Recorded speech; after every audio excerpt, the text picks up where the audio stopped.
Hey, it's Coach Taylor here for SmarterTeamTraining.com, and I'll be honest with everybody, I really enjoyed getting a chance to reach out to professionals in the field, and I was just going through LinkedIn one day, and I got a chance to see Dr. Mark Kovacs' LinkedIn profile, and I got a chance to see Gatorade on there and some tennis things, and I just shot him a simple message, and he quickly responded back.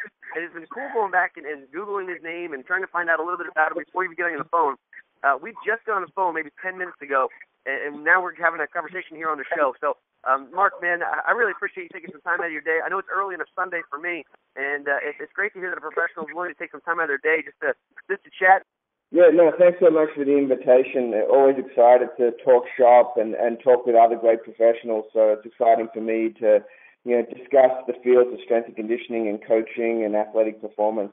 Mark, before we get involved in our Q&A going back and forth, because I got a bunch of questions to ask. I was really intrigued with all the things you had going on. Again, we talked about Gatorade and tennis and youth coaching and a bunch of things you have going on there in your career path. Can you tell me a little bit how your passion for the field got involved and how you kind of got where you are right now? Sure. No, I think it's similar to a lot of folks in the industry. I was a pretty high-level athlete growing up. I played professional tennis. Was fortunate enough to be an NCAA champion and All-American as well. And I suffered from some shoulder injuries and ended up going down that road of having surgeries and sort of retiring from that professional athlete lifestyle, and went back and sort of wanted to get educated about my own body, but also about how I can help the next generation of sort of not struggle with some of the things I struggled with. So that's really what got me into the field of sports science, exercise science, and strength and conditioning. And I've been very fortunate. I've had some great mentors along the way that have given me advice when I've needed it, and I've had a pretty exciting career with different things. And as most people know, you don't really know where you're going to end up. It's more of a day-to-day journey of enjoying the process and trying to have fun with it. So, I initially, after finishing the athletic career, I went back to school because I didn't know what to do. So went and got my master's, really got into the strength and conditioning environment, and then worked for a few years in the strength and conditioning world and focused on a lot of the combine work, a lot of the other strength and conditioning areas. And over time, as that was happening, I really got much more interested into the why of things happening. So that pushed me into the research arena and really got passionate about, researching athletes, figuring out ways to help athletic performance. And that was something that really took me to another level of figuring out the best ways to help the athletes. And from there, it sort of opened up a lot of doors. Because of my tennis background, the United States Tennis Association contacted me. They were starting up the National Training Center down in South Florida, and they asked me if I'd be interested in coming down there and helping to develop the first full-time boarding academy for the best junior players in the country. This was aged from 13 to 18, and this was literally a start-from-scratch endeavor, figuring out the strength and conditioning aspect, the athletic training and physical therapy components, the sport nutrition, the mental skills training, the medical side. So I spent 5 years in that role building the South Florida facility, but we also had a facility that we had out in California at the old Home Depot Center, now the StubHub Center. So we had a facility out on the West Coast as well as one where the U.S. Open is located. So we would touch over 1,000 athletes a year at those three facilities and really be responsible for the day-to-day development of around 200 athletes. And all of these were on that pro path. So from 13 years old, we were pretty much responsible for everything they did to try to get them to that professional rank. That was a great experience. Worked very closely with the U.S. Olympic Committee as tennis is actually the largest national governing body in the U.S. From a financial standpoint and also from a numbers perspective. And that was a unique experience, met a lot of great people, and over time, transitioned out of the full-time work with the USTA, and I still consult with them on a very regular basis and still work with a lot of the pro players that come through for different sports science support and training and coaching advice. but then was given an opportunity to actually work as the director of the Gatorade Sports Science Institute, which is sort of one of the leading institutes in the world from a standpoint of athletic nutrition and hydration. And it really does a phenomenal job of providing resources, education, and in-house research from the standpoint of not only hydration, of where Gatorade has come from historically, but also now into the entire realm of sports nutrition, looking at the effect of nutrition on sleep, or the effect of the different macronutrient compositions from proteins to fats to carbohydrates, and how some of these can be adapted and adjusted for the different sports that athletes do. So that was a great experience as well, and a lot of great learnings and a lot of great scientists and researchers that I was exposed to. And now, over the last few months or so, I've transitioned from that into full-time consulting. So I work with a lot of different groups, and still am involved with Gatorade and also with PepsiCo and long-term research and development. Still work heavily with the U.S. Tennis Association, as well as other federations around the world that are working with athletes that are looking to go to that elite level, predominantly looking at the professional path. My background has been strongly in the college and professional ranks, and now that I'm getting a chance to work with younger and younger athletes in the private sector, it's always intriguing to see how people are trying to justify overuse or under-recovery type scenarios, and how they monitor the stresses that the athletes go to. Can you tell me a little bit about how you guys monitor the stresses that the athletes go through throughout the season? Even talk a little bit potentially about how you guys kind of monitor that injury reduction, or what people sometimes call injury prevention, type scenarios. And for a tennis player in particular, what are some things you do to really help elevate the health of the physical body? That's a great question, because the biggest, I would say, epidemic in the athlete world, sports world, is overtraining. And unfortunately, the simple answer to why athletes aren't performing as well, or why they're not improving as fast, is that they're not training hard enough. And in some cases that may be the case, but in the majority of cases it's not that they're not doing enough volume. Most of the time there's other factors as to why they're not improving. And the biggest challenge for all the professionals that work in this space is, being able to make it specific to each athlete. As we all know, the specificity of training and the specificity of recovery needs to be applied to each individual athlete. And the professionalization of youth sport, which is a big problem because there's a financial reason behind it. They want more and more training hours, more and more competition hours, is causing this increase in injuries. And we know that volume is the major predictor of injury, but yet the volume still seems to be increasing, and this is across sports. But from a tennis perspective, we really want to look at two major areas. We want to look at neural fatigue and some basic ways we can monitor that, and then we want to look at metabolic fatigue from a physical standpoint. And then the third piece is that psychological and social fatigue. And those three areas cross over quite considerably, but from a practical perspective, the simple tests from a neural standpoint are still, in my mind, the best. There's a lot of technology that can be added on top of this, but just knowing an athlete's vertical jump scores, or a broad jump score, or a 10-meter sprint time, and being able to monitor that on a daily basis, it takes less than 5 seconds to do, and it gives you a quick window into the athlete's ability to produce power. And if they struggle to maintain their power output 3 or 4 days in a row, that tells us that we're getting into this either overreaching situation where it may be appropriate based on the program design, but it also may not be. And that's where the professionalism of the coaches that are involved need to be monitoring it. And it can be as simple as that. A 5-second test, a 10-second test can provide a window into the athlete's abilities to perform. And then do you adjust your program based on those results? As we know, there's a lot more technology that's out there that can be implemented. And depending on a coach's budget, a facility's budget, there's a lot of things now that people are playing with. And I use the word playing because the data in a lot of these technologies really isn't out there yet in a large scale. So a lot of the technology is moving so quickly that people are trying a lot of things, but they're not exactly sure either what the numbers are telling them, or they're not sure once they get the numbers what to do with them. And the biggest aspect of coaching is applying the science. It's using science to dictate your starting points and how to implement certain things. But then the art of coaching is really making it specific to each athlete that you're working with and being able to tweak on the fly based on what the results show us.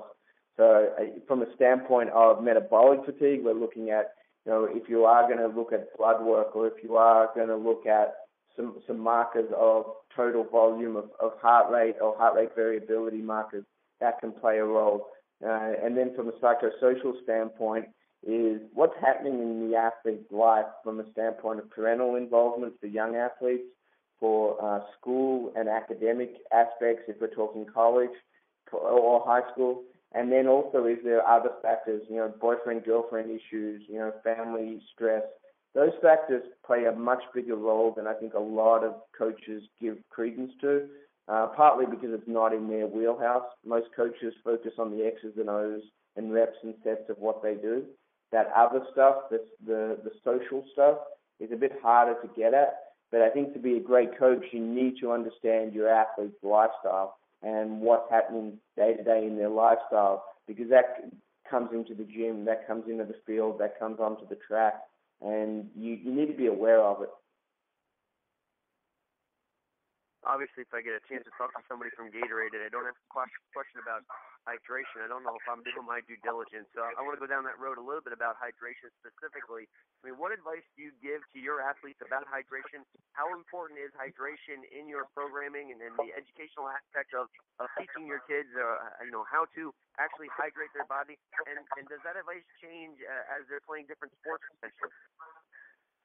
Yeah, it's huge. The hydration environment comes at it from two realms. You have your safety aspect related to playing in hot, humid conditions or hot, dry conditions and making sure that the hydration level of the body is appropriate from a safety perspective. But then the second piece is that performance decrement. So if you're not hydrated appropriately, we all know that performance decreases pretty substantially in certain environments.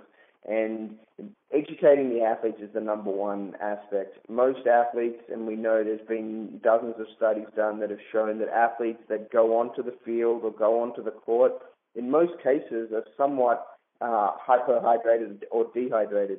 It could be as little as 1%, it could be 2% sometimes that they walk onto the court dehydrated. So that's one of the biggest factors where coaches can do a better job of, is just educating your athletes about that throughout the day they probably aren't drinking enough, so that when they get on the field to play, they're already going in at a deficit. And we know that athletes' sweat rates vary substantially. It can range as little as 1 liter an hour to as much as 3.5 liters an hour for some heavy sweaters. And that's problematic when we're talking about recommendations and we're talking about, giving blanket guidelines for athletes, because every athlete's sweat rate is different and their sweat electrolyte composition is different. It's very difficult to use blanket recommendations for one sport or a group of sports or an age group. So it really needs to be an educated process between the athlete and the coach of making them aware of what they're coming into, and then giving them some simple take-homes that they can utilize.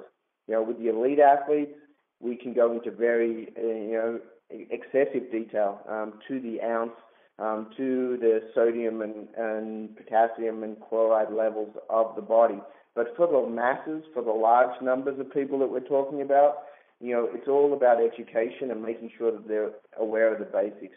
The simple, urine color charts that I think most people are aware of are probably one of the best educational tools out there, and they should be utilized with all age groups, and they should be really used on a regular basis to just keep the athletes aware of what's happening with their body and allowing them and reminding them to keep hydrated as they go throughout their training sessions. Because one of the big problems is this cumulative effect where if an athlete's training hard 3 or 4 days in a row, first day they may be okay, they may be taking care of their stuff pretty well, but by the second, third, fourth day, they got this cumulative effect where they're dropping a little bit each day, and by the third or fourth day, they're actually rather dehydrated going into practice.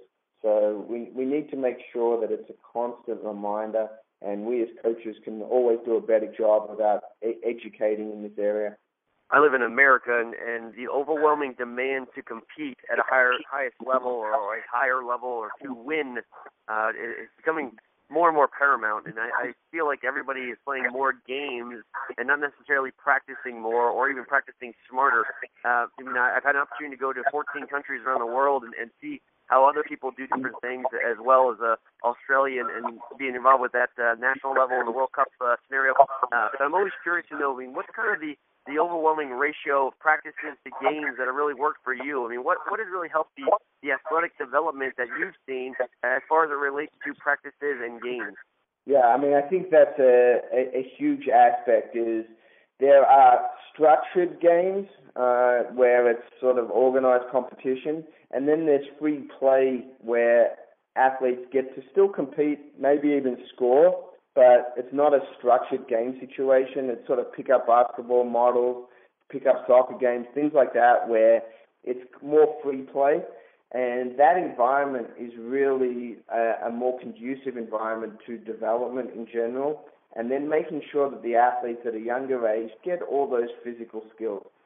This physical illiteracy that we're seeing in the U.S. and it's happening all over the world, but in the U.S. I think it's even higher than a lot of other countries, is partly due to the technological revolution with computers and television and all of the sitting-related tools that are out there now, that it allows people not to go outside, not to do the general free play that used to happen. And that's a big problem. And just playing sport, you're not developing all those other components. In certain sports, you become great at the technical skill of the sport, shooting a basketball or hitting a tennis ball or doing something like that, but you may not have the kinesthetic awareness, the balance, the coordination, and all the other aspects that are needed to play the sport. So you see that a lot, where the technical parameters of a sports skill is learnt quite well, but the overall ability to balance in a dynamic environment or change direction very quickly when you're wrong-footed, those factors aren't being seen as much in the younger ages, and that's purely due to the lack of time spent on what you're describing, practicing, whether it's a structured practice or whether it's an unstructured free play environment where they're doing the skills and they're learning how to fail, they're doing it wrong, they're learning how to get better at it.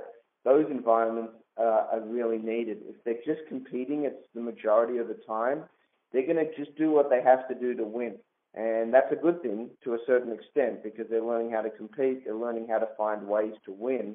The problem is at 12 years old or 11 years old, the way to win may not be the best way to develop. And winning is only part of the battle. We have to teach the young athletes, and we have to sometimes teach the coaches and the parents that winning isn't the objective, it's part of the process. It's one of the many development things that need to happen. We need to learn how to win, but we also need to learn how to move better, how to recover better, and how to develop for the end goal. Whatever that end goal is, for a lot of athletes, that's high school. Some athletes, that's college. For that very small percentage, that's the professional game.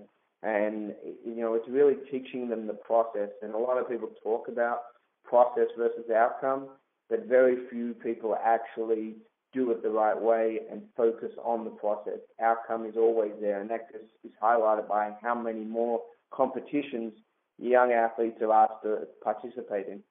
Oftentimes when you bring up the concept of nutrition, people are going to jump right to the carbohydrates, fats, and protein conversation and discussion. And I want to kind of go a different direction there a little bit, if you wouldn't mind. I do want to talk a little bit about the value of electrolytes and vitamins. What's the best way to get them into an athlete's diet, whether it's through fluid consumption or a morning pill or that type of thing? Can you break down the importance of electrolyte replenishment? And then can you also tell me a little bit about what your thoughts are on the vitamins? Sure. No, I think it's a very important area because we'll start with electrolytes first. In general, most athletes don't have a good understanding of what happens when they exercise from a physiological standpoint. What are the things that they lose? And exercising has a lot of benefits at a moderate level. At a very high level, it's one of those aspects that it can be unhealthy. I mean, we all understand that too much of a good thing is not a good thing. And it's the same thing with sort of elite athletes. They're doing very excessive volumes of exercise, so they're having to do things in their body to adapt and adjust and repair. So the electrolyte piece is important to understand that sodium is the major electrolyte lost in sweat. It's significantly more than potassium, magnesium, chloride, and some of the other electrolytes. So having enough sodium replenished is paramount. And we have to understand in an athlete, the dietary requirements are very different than the sedentary population. In the sedentary population, high sodium, simple sugars is not recommended.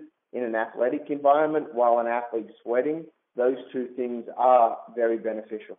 So we have to really take into account the need of an athlete versus the need of a sedentary person. So that's the first thing. The second thing with electrolytes is, having regular blood work is quite useful, depending on the level of athlete. But knowing the electrolyte content is something that can help an athlete just from an education standpoint, because taking in more sodium than is probably they're used to is something that needs to be an educated process and is done over time. Fortunately, in the U.S., the diet is rather high in sodium in most things. People don't even realize that, breads are quite high in sodium. If you're taking, sandwich meats, they're very high in sodium. Things that you may not always think have high sodium do. So that's a positive because they're getting it through their diet, subconsciously. But most athletes that are competing in hot and especially humid environments need to supplement with extra sodium in their diet. And this can be done in a number of ways. For most athletes, the sports drink environment is one way to get it. Getting it through the foods is another. In certain scenarios, they may need extra amounts, whether that's in salt packets or salt pills or things of that nature. But again, that should never be done without working with a healthcare provider or someone knowledgeable in the field, because there are risks associated with excessive sodium. So it's just a sort of a warning sign to people to don't just take more. And that's one of the cultural challenges, is more is not always better.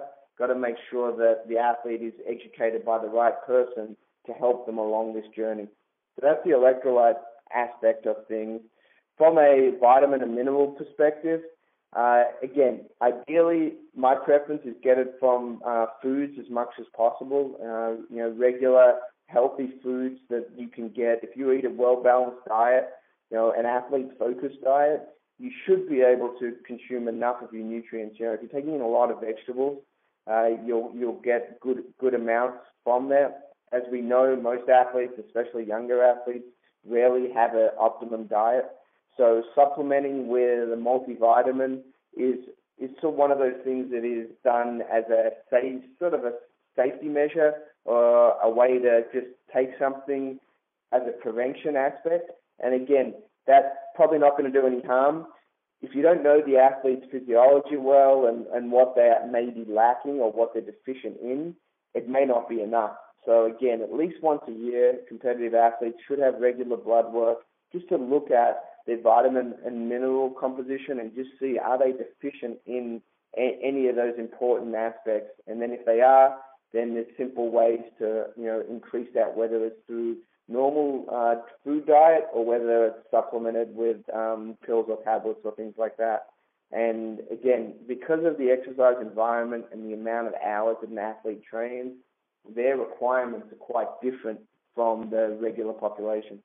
I want to talk about the youth environment in sports again. And I know people play a lot of tournaments or a lot of games, especially on a weekend.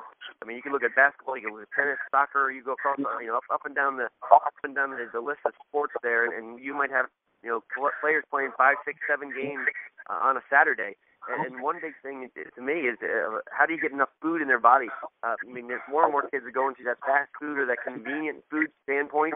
and kind of getting away from the concept of fruits and vegetables in between games. I mean, can you walk me through a little bit of that concept that maybe you would recommend as far as, how do you get enough food in your body in between games? What are some good snacks to have on hand, and maybe what are some things that we can have as parents and coaches in between games to really give our kids an advantage? Yeah, I mean, it's a great question, and it's a very difficult one to provide a solid answer for because the games are so packed in that you're 100% right. They can be out there exercising for 6 to 8 hours on a weekend a lot of the time in these back-to-back competitive environments.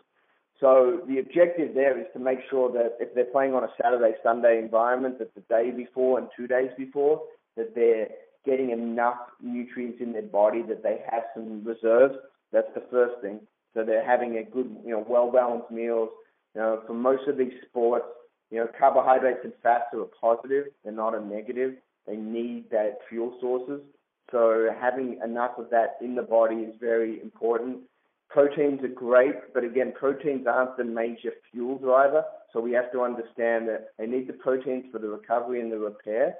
But we got to make sure that the carbohydrates and fat compositions in the diet are high enough so that they can make sure that they get it appropriately. That would be the first thing, is to get it from the day before. But then once they come into the max situation, we have to really look at, how can you constantly feed in the environments that you're in? And, that's through a lot of supplementation from the standpoint of bars and chews and drinks that have carbohydrates. Some have protein in them. Some may have some fat in them as well. So if we have that composition of snacks that are easily consumed, so they hold up well to heat, they hold up well to being in the bottom of a gym bag, those type of environments, plus that they're not bad on the stomach or difficult to digest, which if they're competing for 6 or 8 hours nearly straight with maybe 30 minutes or an hour break, we can't have a lot of fat in those things because of the digestion component. So we need to make sure that we get those products that they can easily be accessed, easily consumed, and doesn't sort of give the athlete sort of stomach or GI distress. So those are the things, and there's tons of products out on the market that are available. A lot of them have similarities. They're usually relatively easy to digest, so simple carbohydrates. Most of them will be somewhere between 100 and 300 calories, so they're not a full meal, but they're enough that they can take a few bites of something or a few sips, and they get some energy from that. But then the meals in between is where the athletes need to figure out, and most of the time it's going to be some form of a sandwich or something in that space. Turkey, ham, roast beef, those type of scenarios, to get a little bit of the protein, to get some solid food in them as well. But it's one of those challenging environments where you need to go in with a plan. You need to have a lot of snacks available. Some fruit works really well during those components as well. So, oranges and bananas and things of that nature can be helpful as well, but probably isn't going to be the main source of energy. So it's one of those things, having the accessibility is the number one factor when you're doing day-long competitions, and then individualizing it based on the sport and based on the athlete's needs is that second, more higher level piece. But when we're talking large groups, just making sure that there's not enough accessible food out there that is easy to digest is huge. And especially at the young athlete age group, making sure that the amount of calories they're getting in is paramount. It's very difficult for most of these young athletes to consume enough calories throughout a day of competition like you described. Dr. Mark Mann, if I had the opportunity to be in a huddle with you while you were coaching, or had a chance to listen to you present, or maybe even speak in a corporate setting type scenario, what's one big message you wish that I would take away, or people that get a chance to listen to you share your message? I mean, what's one big takeaway that you hope that others get a chance to learn from you? Yeah, I mean, one of the things that I speak on a lot is the importance of having passion, process, and focus on the people. Because if we really do a good job with the passion, which is not something you can really train so much. That's innate. Do what you're most passionate about. If you go down that direction, you're going to do a better job of it, and people are going to feed off your passion, and they're going to see it and feel it. The process, you need to have a process in place to be successful as a coach or in any environment. How are we going to get your outcome? What are the steps that are going to be put in place to get your outcome? And then people, and when we're talking people, it's people that you work with, and it's people that you have as mentors, and it's your circle. It's that innate circle that helps you along the way. Because for all of us to do a good job of educating and teaching, which is really what our field is about, we need to make sure that the athletes we work with trust us and that we gain their trust. And the only way we truly gain their trust is through our knowledge base and through our ability and passion for what they do, and to make sure that we put them at the center. And that those three things are really what we try to talk about on a daily basis. Do you have the passion for what you're doing? Do you have the right process in place? And do you work with the right people, and do the right people work with you? So I think that's from a motivational perspective, and from a day-to-day ethos of how to live and how to move forward is really, really important. Well, Dr. Mark, man, I took a bunch of notes here, and I'm sure there's anybody listening to the show here has a lot of questions, and they can see your passion and understand that you definitely have a process that connects to the people for sure. So, if anybody had any questions or wanted to find out about more what you have going on, or just learn a little bit more about you, how can they go about reaching out to you, my man? Yeah, sure. I have a website people can kind of reach me through. It's just mark-kovacs.com, MARK-Kovacs, KOVACS.com. And you can just reach me through there. There's a contact form. So, I would love to hear from folks, hear what's going on in their environments, and we have some good resources on there as well to really try to help, get the message out. If they've got research ideas, if they're working with athletes, please always interested in speaking to good folks about, how can we all do a better job of improving, the athletic environment. Again, Dr. Mark, man, thank you very much for taking some time out of your day. I applaud your passion. It's obviously been really cool to get a chance to talk to you before we even started the show. I appreciate, again, going back and forth. And if anybody listening here, I sent emails to Mark, and he instantly responded back. He's definitely one of the professionals in this field that is willing to get back to you very efficiently and then definitely in a time-appropriate manner. So I applaud you for the professionalism there, Mark. I look forward to just keeping in touch and learning more from you. And hopefully this is a launching pad for us to do more things down the road, my man. Sounds good. Hey, really appreciate you having me on, and good luck with all the projects you've got going on as well. You do some phenomenal work.